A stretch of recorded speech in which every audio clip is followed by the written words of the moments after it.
What's going on, YouTube family? Back at you guys again with another video. I'm here today to bring you guys, a simple video, but it's just going into some tactics that, most people just don't really think about, which can really help increase your profits. And it is a method, a strategy I call the $1 strategy. It's a pretty simple strategy. Most people would think it's common sense, but most people don't know to implement stuff like this. They don't even think about stuff like this, especially if you're new. But again, guys, if you're new to the channel, my name is Garrett. I'm a full-time Amazon FBA seller. If you're interested in selling on Amazon at any point in the future, be sure to hit that subscribe button. But today I want to go over the $1 strategy and how it can help you and your business be more profitable, help you guys make more profits in the long term, etc., etc. So what the $1 strategy is basically more of tracking, which price point your product sells for, right? It's gonna be a little bit harder to do so, this method, if you're selling name brand products, but if you're a private label seller, this video is gonna be, super helpful for you guys. So basically what I'm talking about is, let's say you have a product up and running, it's selling 15, 20 units a day, you're doing some decent volume, gaining some traction, right? Then you really start seeing the momentum piling up. You're selling consistently 20, 30 units a day at a specific price point, right? Well, if this product is doing so well, right, 20 plus units a day you're selling consistently, the volume's great, it's good. It's really important to start testing out different price points, right? Because if you're selling 20 units a day at $23.99, what's to say you can't sell the same amount of units at $24.97, which is just about $1 higher, right? And that dollar makes all the difference. Let's say you're selling 20 units per day, you're just adding $1 to the price point, right? 20 units per day, 365 days a year. Let's see what that works out to year round.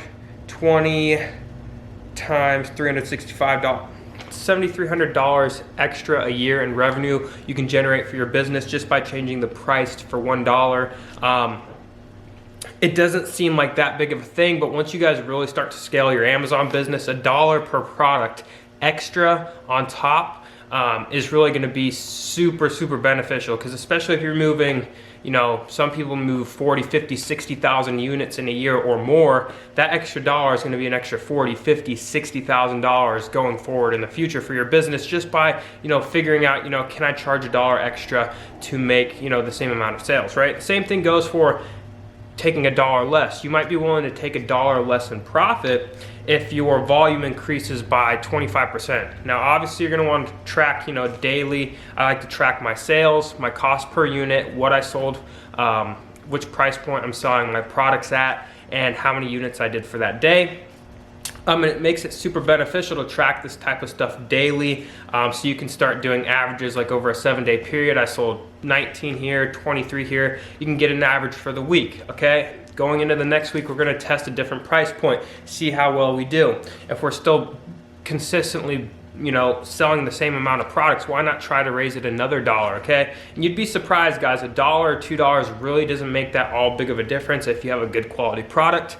It's not hard to get that extra $1 or $2. I know some people think if I raise it $1 or $2, even $3, it's not going to sell as well just because it's raised, the price is higher. I've seen products and I've tested products where I've been charging, let's say, like a lower price of $23.97 and I've raised it to $24.97. I've actually sold more at a higher price point than the lower price point, just because of the way certain numbers affect people's psychology. Odd numbers, even numbers, different numbers sell. This all goes into marketing strategy for your products to get more sales, and it really just comes down to testing and receiving the right data, right? You want to track all your data, you want to know your numbers, how much money's going in the business, how much coming out, what price point are we selling our products for, how much volume are we doing at each different price point. This is all stuff you guys should be putting into Excel spreadsheets and tracking, especially if you're doing private label. Because I was watching an interview the other day with one of the Fertitta brothers, multi-billionaire, owns the Dallas Mavericks, and I think it was Ty Lopez was interviewing him, and he said, what's the #1 most important trait to have in business? And he said, knowing your numbers, okay? If you're in business for yourself, if you have your own business and you don't know your numbers, you don't know your cost of goods, you don't know what it actually costs to land that product into Amazon, storage fees, advertising, returns, all these different things come into play that all calculate an end result. Obviously get a CPA to help you do this type of stuff as well. But just really knowing your numbers can really help you be way more efficient and way more profitable.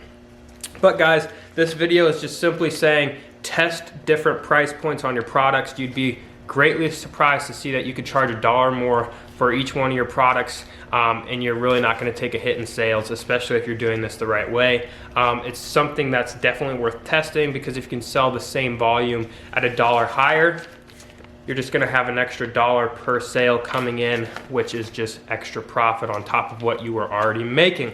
But guys, I hope this video brought you guys some value. If you guys have any questions, leave them down in the comment section below. Also, recommendations for videos, I'm here. Let me know what they are. If you're new to the channel, join the Facebook group down in the link in the description, and I'll see you guys on the next one.